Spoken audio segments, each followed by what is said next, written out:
बहुत समय पहले की बात है। एक हरे भरे गांव में धर्मदास नाम का एक किसान रहता था।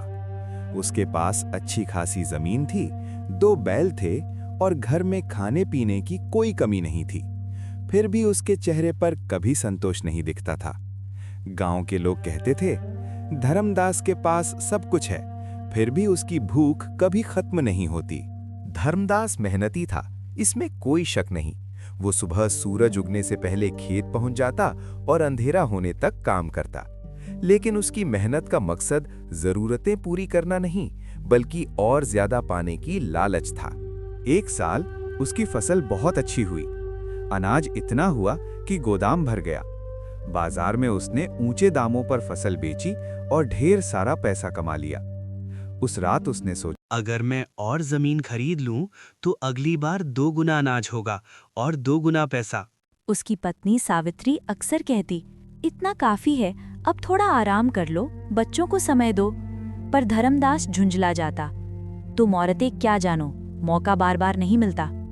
उसके बच्चे उसे तरसती निगाहों से देखते, लेकिन धर्मदास के लिए खेत ही सब कुछ थे। धर्मदास की आंखें चमक उठीं। ये मौका मैं नहीं छोड़ सकता। गांव के लोग डर रहे थे। इतनी बड़ी दूरी तय करना आसान नहीं था, लेकिन धर्मदास ने किसी की नहीं सुनी। साधु की चेतावनी। एक दिन गांव में एक बूढ़ा साधु आया। उसने धर्मदास से कहा, बेटा, जरूरत और लालच में फर्क समझो। लालच इंसान से सब कुछ छीन लेता है। धर्मदास हंस पड़ा, मेरी मेहनत से सब हो रहा है, लालच नहीं समझदारी है।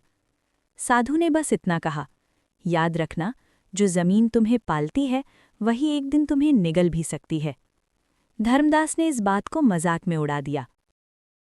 अगले ही दिन उसने पास की जमीन खरीद ली। फिर थोड़े समय बाद और जमीन। अब उसके पास गांव का सबसे बड़ा खेत था। लेकिन खुशी, वो तो अब भी दूर थी। कुछ समय बाद राजा ने घोषणा की, जो किसान सूरज उगने से लेकर ढलने तक जितनी जमीन पैदल घूम लेगा, वो जमीन उसकी होगी। शर्त बस इतनी है कि सूरज ढलने से पहले उसे शुरुआत की जगह लौटना होगा। सूरज उगा। धर्मदास तेज कदमों से चल पड़ा। जितनी ज्यादा जमीन उतना ज्यादा फायदा, वो सोचता गया। सुबह की ठंडी हवा में वो लंबी दूरी तय कर गया।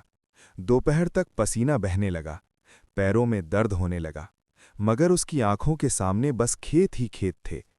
थोड़ा और, बस थोड़ा और, वो खुद से कहता रहा। सूरज अब ढलने लगा था। धर्मदास को याद आया, उसे वापस भी पहुंचना है। उसने मुड़कर दौड़ लगाई। सांस फूलने लगी, दिल जोर जोर से धड़कने लगा। गांव दिखाई देने लगा, लेकिन कदम लड़खड़ा रहे थे। सूरज के आखिरी किरण के साथ ही वो शुरुआत की जगह पहुंचा और वहीं गिर पड़ा। राजा और गांव वाले दौड़कर आए। धर्मदास की सांसें थम चुकी थीं। राजा ने भारी स्वर में कहा, आखिरकार इंसान को कितनी जमीन चाहिए?